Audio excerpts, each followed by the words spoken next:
Welcome to day two. And on day two, we have MaryShel. And this is by Alena Light. I did not have this bijou either, so I am going to draw it here. So it starts with an S curve. And I'm going to make a tapered aura, so it's narrow and then wider, and it gets narrow again. And then coming from the bottom up, I'm going to make shorter and shorter auras, so add as many as you want. And this could be one variation that you leave it like this. If you want to add the other side to it and have a different variation, I can close this part off. And then I'm going to aura and aura until I get to the bottom. Maybe adding a little embellishment inside that spot or in here if you choose to. So yesterday I did not change my, save my paints. There was only a very little bit left, so I don't feel too bad that I wasted too much, but I did not cover my paints with plastic. So if you have extra paints at the end, take a piece of saran wrap, even tin foil. Saran wrap works a little bit better, and go ahead and cover up your extra paints. So I am again going to start with some paint, and I'm going to start in this petal today. So today I'm actually going to be using my string, and I have added in a yellow as well. And I'm not, again, looking for anything smooth going on here. I'm playing around with these different colors. And if I don't like something, I let it dry and I paint over it. It's that easy. So it is important between layers that you let everything dry fully so you don't ruin the points of any of your tools. So that's going to be my bottom layer of my petal. Maybe I'll add a little bit more lightness over here. And again, sometimes I just go right on the canvas and mix the colors. All right, so let's let that dry. It's dry now, so I am going to move on. I've chosen this color. It's a coral pink, excuse me, by Posca. And I'm going to be doing more than one of these MaryShels. I'm going to start in this corner, and I'm going to draw my tapered line, my S curve, so that came out pretty large. Adding my auras.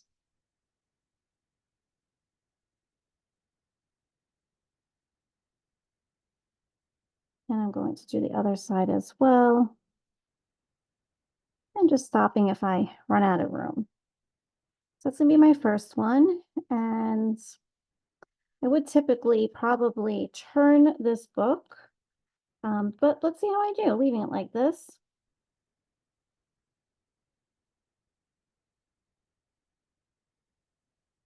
There we go. That maybe came out a little thinner than I would have normally had, but that's fine. It kind of looks cool having them together like that.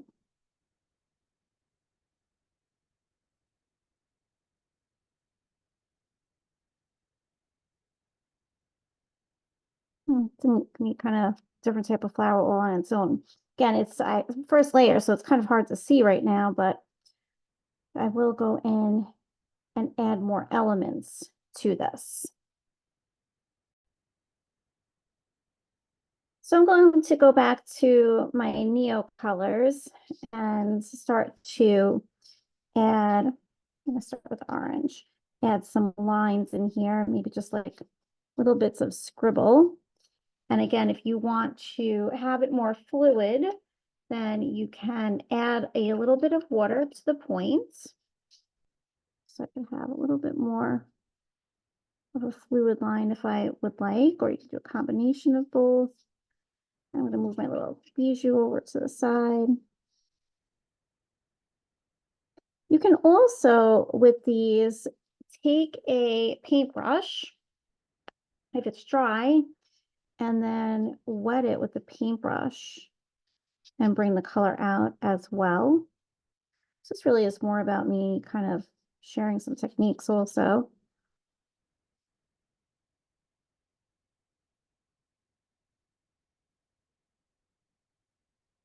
Maybe I'll add a little bit in the inside here.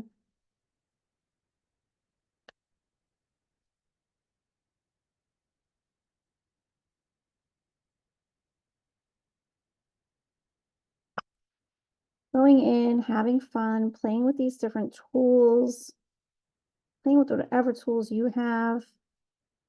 Maybe not any color, maybe doing everything in black and white. Maybe just using some of these ideas as inspiration for something that is completely different. Nothing to do with this.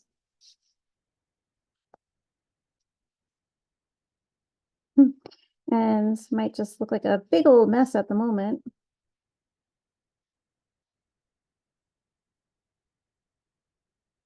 But I have to tell you, these tools are extremely enjoyable to be playing around with. I do keep going back into revisiting some areas. Maybe I'll add a little bit of yellow in here. And now my paper's kind of wet and it's just being activated with the moisture that's already here. So it's not like super fluid, but it's not dry either. It's a nice combination. And you can blend these. I use my fingers, as you can see, sometimes as well. All right, so I am going to let this little bit with the Neos on here dry. So those dry different, and I use the hair dryer to speed the process along, so some things get moved around with the water. I have the white Neo Color 2 again, and this time it is dry. I do not have any water on it, and my paper should be dry as well. And I'm going to come in and add some highlights in here. And I feel like I want to go back in to those Posca lines, maybe with a little bit more of a dark color to it. So I do like that red that I used on day one. So I have that here actually still right by me. My desk is quite a mess. And I'm going to add some of this in as well. So I'm going to add some of these lines in. Maybe I'll even outline one of these.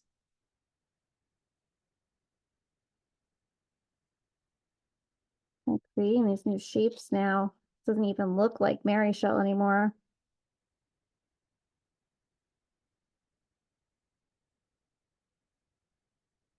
So you can see how everything just starts to change and really become abstracted.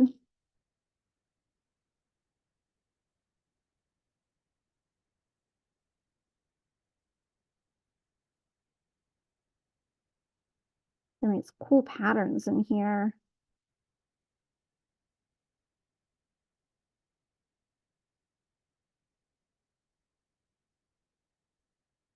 So again, we are completely creating now something very abstract. I didn't really expect to have a little weighting there, but let's just balance it off and add some maybe here, have it a little bit thicker, maybe a little bit in here. That was just from my hand being turned awkwardly. All right, so that is day 2. And again, I probably will keep fussing and going back in as I start to do the other petals on the days to come. Just even now I'm looking, I'm like, I think I could add a little bit more white there. So if we zoom out, you can see how these two pieces, day 1 and 2, are already starting to connect by the colors.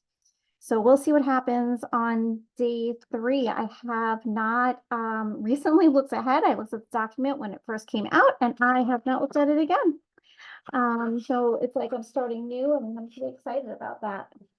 All right, guys, I'll see you tomorrow.